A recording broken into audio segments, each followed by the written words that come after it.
Tu as ressenti peut-être une information qui était déjà réelle. Non, Elle existait, qui existait, et toi tu l'as ressentie. Elle existe. Et tu n'as fait que le. Il existe 1 milliard de billets de de scénarios qui étaient possibles. C'est valable pour des guérisons, c'est valable pour des tas de choses. Tout dépend de. Alors, donc, quel est notre rôle?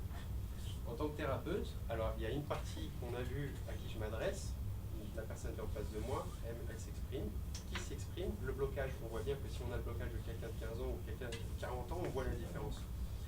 Et on sait déjà quel vocabulaire on va pouvoir avoir. Ensuite, où est-ce qu'on intervient aussi dans l'intention? L'intention au niveau donc, de ce qu'on vient de dire, la superposition, elle va être là. J'ai en face de moi quelqu'un. Est-ce que je veux voir cette personne guérir ou pas? La réalité, c'est est-ce que je peux avoir une influence sur elle ou pas? Qu'est-ce que vous en pensez? La guérison dépend de lui ou de moi. Des deux. Qui va être plus fort? Sa résistance? Déjà, de vous, c'est sûr. Ça veut dire que si moi, je veux vivre dans le monde où il a guéri. Si lui veut continuer à vivre dans un monde dans lequel il reste malade, il reste malade. Mais moi, dans mon monde, alors on va dire, mais comment il se superpose? Mais c'est ce qu'on a vu. C'est quoi la superposition? C'est le fait qu'un atome, enfin pas qu'un atome, une particule élémentaire qui va constituer un atome, va pouvoir vivre dans plusieurs états en même temps sur un même espace. Il est partout à la fois. Il est guéri ou il n'est pas guéri? Il est guéri si vous l'avez fait exister dans un mode où il est guéri. Et même si l'autre continue à penser qu'il est malade. Il existera dans une autre dimension, pas dans la nôtre. Et ça, c'est pas peut-être, c'est toute l'histoire de nos sages où on voit des miracles. D'ailleurs, il y en a une, je ne sais pas si on vous l'avait dit, mais je crois que c'est celle qui nous parle à moi le plus. C'est l'histoire de Yosef Hatzadik. Joseph qui interprète les rêves. Et qui interprète notamment le rêve de Pharaon. Et quand il interprète le rêve de Pharaon, on va dire donc c'est un prophète. Pharaon fait un rêve, il fait venir ses sages lui disent non, enfin ils se trompent, ils les démassent tous. Et quand Joseph vient, il interprète le rêve et le rêve se réalise. Il y a deux interprétations. La première interprétation, c'est de dire que Joseph est un sage, un tzaddik, et il y a un prophète, Dieu lui a donné le roi HaKodesh, il est tombé dedans. Et puis maintenant, on peut appliquer ce qu'on vient de se dire. Et de se dire qu'il est tellement élevé dans sa conscience, dans sa sagesse, que le fait qu'il ait décidé de cette interprétation-là, Hachem exécute. Déjà, Hachem exécute la parole des sages, des tzaddik. Mais qu'il a fait exister cette réalité, c'est donc cette réalité qui a existé. Peut-être qu'il y avait une autre, et d'ailleurs c'est pas peut-être, il y a un autre monde dans lequel ça aurait été l'inverse, d'abord cette année de famine, après les abondances, ou rien, ou il s'est fait couper la tête, ou ce qu'on veut. Mais il a choisi, et donc il a vibré à ça, il a fait vibrer cette réalité. Donc c'est aussi toute l'histoire de nos sages, où on voit que quand quelqu'un dit tu vas guérir, parce que lui, même si moi j'y crois pas, donc ça c'est une autre question, mais si j'y crois pas, je suis pas sensible, ça changerait. C'est pas parce que tu crois pas qu'on va t'envoyer un coup de morphine que tu vas pas planer, tu vas planer, tu vas planer. Et si moi je décide, alors on a compris que c'est pas que le fait de décider, de dire, ça va bien au-delà, c'est un entraînement extraordinaire. Et comme on l'a dit, la complexité elle est énorme aussi, parce que ça paraît tellement simple, mais on s'aperçoit très vite que même en voulant le penser et me dire ok j'y vais dans mon délire et je me dis ok je peux tout faire, qu'il y a un moment où quand je me dis si je pouvais faire ma petite liste au Père Noël ou au bon Dieu et que je dis je veux tout et n'importe quoi, je me mets aucune limite, et bien en lisant la lettre je m'aperçois que je me suis comme limite. Parce que je sais que ça non je peux pas demander ça, donc je vais quand même demander un peu moins, de toute façon ça c'est pas réalisé, on se limite même en parlant, même en réfléchissant. Et ça c'est des choses qui viennent de l'intérieur. À partir du moment où on arrive à comprendre qu'on a mis des goules ici, ce qui va sortir, elle est déjà limitée. Donc, étape 1, exploser ses barrières. Et exploser ses barrières, c'est un travail énorme parce qu'il est dangereux. Et là, on peut comprendre la parole de Rabbi Kila, qui disait tout à l'heure qu'il y a des gens qui ont peur de ce qu'ils pourraient faire et qui ont peur de parler. Parce qu'à partir du moment où on rentre dans cette dynamique et de se dire que j'ai des limites qui me rassurent, qui me sécurisent. D'ailleurs, c'est quoi un enfant qui part en vrille? C'est un enfant qui va aller chercher, on parlait de la Thaïlande et compagnie, des limites, il va aller chercher, c'est quelqu'un qui va se laisser tomber jusqu'à ce qu'il va les trouver les limites. On a besoin de limites, ça c'est inhérent à tout homme. Et ça c'est inhérent à tout homme, mais par rapport à notre éducation, parce qu'on vit dans une civilisation où il y a des limites dans tout. Et c'est bien. Et c'est bien parce que s'il n'y avait pas de limite, on serait tous livrés à la volonté de chacun, qui serait notre voisin. Mais quand on parle de démarche personnelle et individuelle, le fait de vouloir sortir de nos limites pour pouvoir créer une vie différente, une vie dans laquelle on fait des profonds changements, on comprend que ça peut faire peur parce que on peut devenir fou. À la fin, si on réfléchit vraiment jusqu'où ça va, on se dit, est-ce que je vis dans un rêve, est-ce que je fais de la délire? Mais le fait est qu'en pratiquant, j'élimine toutes mes limites, j'élimine toutes mes réserves, j'élimine. Et aujourd'hui, et que très récemment, tout le monde connaît ma réticence, et on va perdre notre temps. Moi, je disais non quand Rav il disait tout est permis. J'étais avec ma copine là-bas et on disait non, on ne peut pas dire ça. Et pour cause, parce qu'en société, on ne peut pas, tout n'est pas permis. Et heureusement, tout n'est pas permis. Mais encore une fois, c'est là qu'on fait la différence entre tout est permis sur un plan individuel et de quelle dimension on parle. Et effectivement, pour sortir de nos barrières, on est obligé de passer par. On est obligé de passer par tout est permis. On est obligé de comprendre que tout est possible, oui, tout est permis, oui, parce que pour se réaliser, il faut briser toutes les barrières. Ah, il m'a fallu du temps. Il m'a fallu du temps, mais parce que je dois comprendre, je dois réfléchir, je dois faire mes calculs et mes équations, tout le monde connaît, pour comprendre si oui ou non.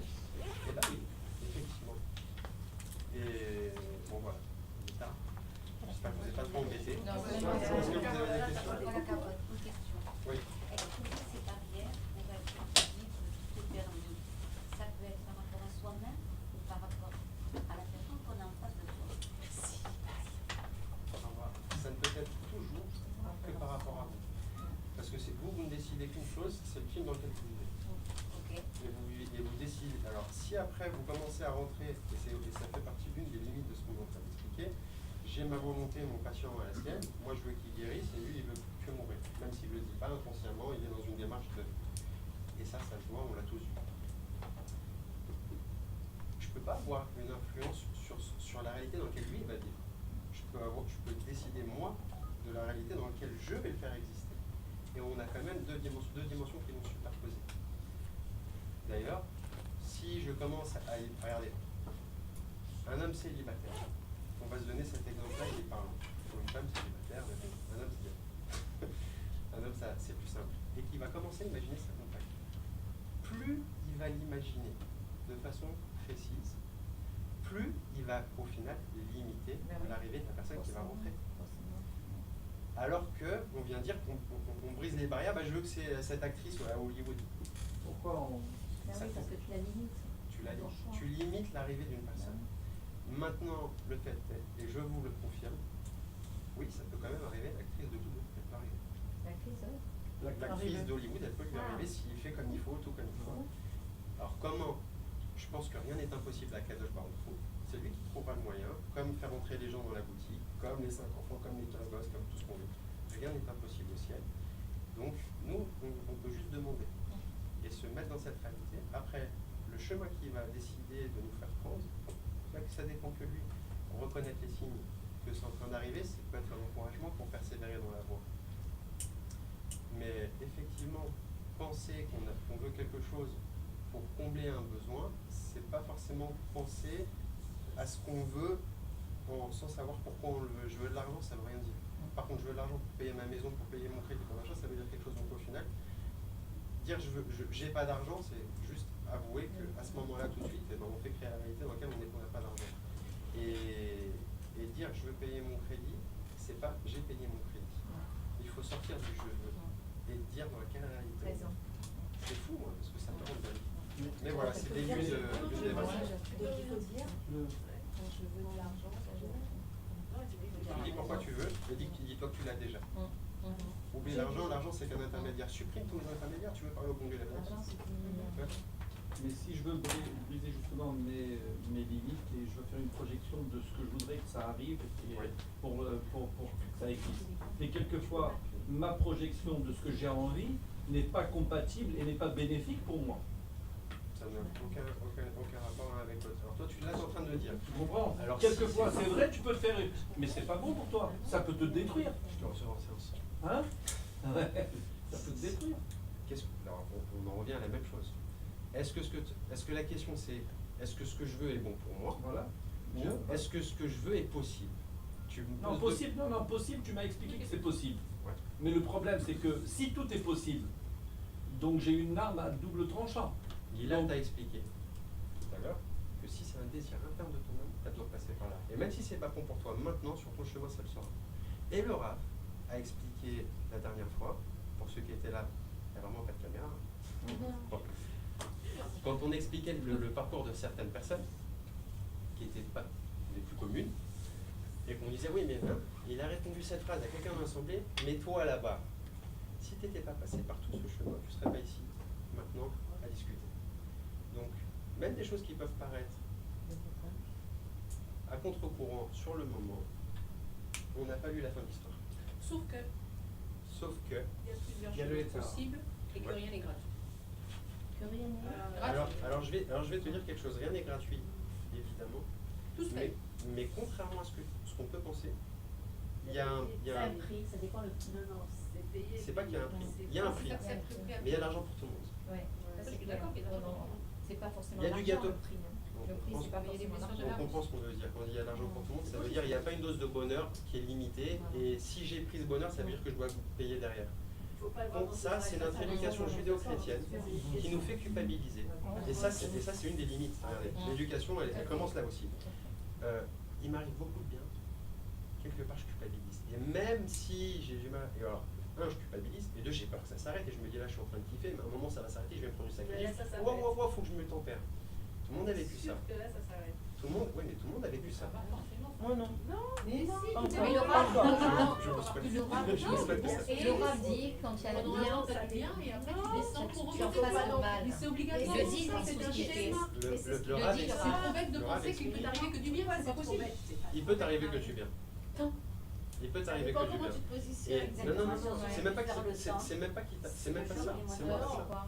À partir du moment où on comprend qu'en réalité on vit, alors attention, là on est dans une dimension, elle est spéciale la dimension que je suis en train d'expliquer, et peut-être qu'on n'aurait pas dû l'expliquer maintenant. Mais en réalité, on réalise ce qu'on vit et on vit ce qu'on réalise. Ça veut dire que quelqu'un qui toute sa vie, et on en a autour de nous, des gens qui sont dans une rama quotidienne, mais on ouvre les yeux, ça veut pas que mais c'est pas. Alors déjà, c'est pas parce que on a conscience de la galère dans laquelle on est, ou alors qu'on essaye de l'éviter qu'elle existe. Simplement quand tu es dans la file d'attente d'un supermarché, où tu as 2 heures devant toi, tu as Rami Lévy et tu as 2 gars, tu sais pas pourquoi, alors qu'il devrait y en avoir 20, et tu sais qu'ils te mettent des trucs de 50 cm alors que tu vas faire 3 mètres comme à Carrefour, et tu dis, bon, je vais qu'on descende d'un niveau, donc il y a des choses qui nous choquent. Et tu vois les petits gens devant toi, et puis tu arrives avec un caddie énorme, et au lieu d'aller dans le truc à côté, ils te mettent des 3 trucs, tout pour t'énerver. Et ils sont 50, et les gosses, et ils ont envie de mettre des coups de coude, et en plus ils grognent. Et la dame, au moment de faire sa carte bleue, juste en aller, elle commence à dire, et alors les enfants, mais qui crèvent. Quand elle fait des chèques et qu'il y a un chèque qui passe pas. Et qui truc, et la carte bleue, et machin. Parce que c'est comme ça. T'es dans cette. Alors regarde, maintenant, la réalité est quoi? Écoute bien ce que je vais te dire. La réalité, elle est que quand tu arrives dans cette file d'attente maudite, où t'as juste envie, c'est de faire un attentat, au final. T'as ton côté djihadiste qui ressort. Et ben t'es devant un choix. T'as le choix. Ah bah oui, c'est moi qu'on m'a demandé de me parler. Hein. Je peux pas me transformer. Je suis pas Rave. Mais bon, tout le monde sait que à ce moment-là, quand t'es dans cette file d'attente, t'as le choix. Soit tu la subis et tu laisses monter les nerfs et tu rentres chez toi et tu vas tomber avec tout le monde. Et d'ailleurs, rien ne dit que tu vas pas te faire embarquer parce que ça va mal finir. Attends, pire. Il y a la caissière ici, qui te dit ici d'abord. Non. Alors elle récompense ses textos, t'arrives avec un truc, elle dit on me l'a fait. Bon, et la dame, j'y retourne. Et t'attends qu'elle va à la pizza chercher son truc et revient avec ses 3 billets. Et à la fin, mais c'était pas la bonne marque qui repart. Ou alors, Tu laisses tout, tu t'en vas. Moi, c'est ce que je fais. tu Je peux laisse laisser. tout et je m'en vais. Alors regardez, écoutez bien. C'est la solution. Ah non, C'est je pas peux une pas. solution. Ça veut dire C'est pas pour moi. ça veut dire qu'à ce moment-là, la petite fille qui est en vous, elle a pris le dessus sur la maman. L'adulte, la dame qui aurait dû ramener les courses quand même, le gibier à la maison. On parle comme on va parler. Donc il y a ce moment-là où on peut vivre dans la réalité et décider. Non mais tu comprends que là, on parlait des polarités avec le Rav. T'es en plein dedans, ça veut dire que je décide de dire c'est un endroit, c'est un cauchemar, c'est l'enfer, c'est une garde à vue. Ou alors, c'est rigolo, on regarde la petite. Et puis au final, on commence à parler avec les gens, et c'est bien sympathique. Et c'est un travail. Et je dis pas que c'est facile, c'est un travail. Mais à la fin, la réalité c'est quoi? C'est que tu as vécu la même situation que la numéro 2 de toi, ta soeur jumelle, mais il y en a une qui a galéré et qui a souffert, et une qui n'a pas galéré, qui a trouvé ça amusant. Et pour le même prix, mais surtout la même situation.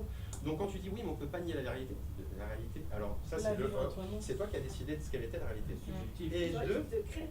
Et deux, il y a une règle de base dans la vie, et ça aussi vous pouvez le noter, je pense que c'est le plus important. Et c'est vraiment le secret le plus important, c'est à partir du moment où tu comprends que ton bonheur dépend de l'extérieur, tu seras malheureux toute ta vie. Oui, Ça c'est sûr. Ça veut dire que les lunettes qu'on se met à chaque instant, aussi déformées qu'on doit le faire, on peut aller voir des gens exceptionnels pour ça, mais c'est la clé du bonheur. Si je décide que tout ce qui se passe autour de moi, rien de matin, que tout ce qui se passe autour de moi m'amuse, et que plus le mec il est lourd en face de moi, et où j'ai plus envie de le frapper, on n'est pas filmé, où j'ai plus envie, où il fait de plus en plus rire, c'est une chose. Et j'ai entendu, pour finir, on finira là-dessus parce que je ne veux pas retenir tout le monde, et j'ai la date. On a parlé tout à l'heure de quelqu'un qui a dit lâcher prise. C'est ça lâcher prise. À partir du moment où on comprend qu'on n'a absolument en réalité aucun contrôle sur la vie, mais quand je dis aucun, c'est aucun. Mais alors si tu comprends que tu n'as aucun contrôle sur la vie, tu peux comprendre que tu as le deux choix de voir le film. Soit je vois le film, c'est un film drôle, soit je... d'ailleurs, pour ceux qui ont vécu ma génération, une génération sympathique où il y a des films d'horreur qui me font rire. Voilà, ça veut dire que moi je me souviens qu'il y avait une génération où on met dans le film d'horreur, on va avoir peur, et puis nous, on est passé après, où on le prend en dérision, on rigole. Mais c'est un film d'horreur, les gens qui sont en train de se faire égorger. Et puis nous, on est de plus en plus morts de rire en voyant ces films-là. C'est pas un exemple. C'est pas moi, c'est juste pour comprendre la distance qu'on peut prendre par rapport aux choses. Quand tu comprends que le film il est écrit, que tu choisis pas, oui je préfère que l'acteur, là mais il est écrit le film, et notre histoire elle a été écrite. Et oui on peut décider de certaines choses, mais de quoi on peut décider? On peut décider si on passe le showbiz concert ou pas. Est-ce qu'on, oui ou non, je veux que cette chose elle m'atteigne? Est-ce que je veux rentrer chez moi énervé parce que j'ai laissé pénétrer quelque chose, ou est-ce que j'ai pris suffisamment de recul pour comprendre que de toute façon, la personne qui est devant moi, elle m'a dit ce qu'elle avait à me dire, j'ai décidé de laisser pénétrer cette chose ou pas. J'ai lâché prise en comprenant que je ne pouvais pas changer la scène. Elle est passée la scène. Et alors après on peut s'en vouloir, mais j'aurais dû, on peut s'en vouloir de rien du tout. Et elle va repasser demain, ça sera la même chose. Parce que ça doit se passer comme ça. Et bon Dieu, ce qu'il veut à ce moment-là, c'est que toi, tu comprennes que c'est lui qui décide. Que toi, tu dois lâcher prise. Et que toi, tu décides des lunettes que tu mets. Ça m'énerve ou pas? Très d'accord.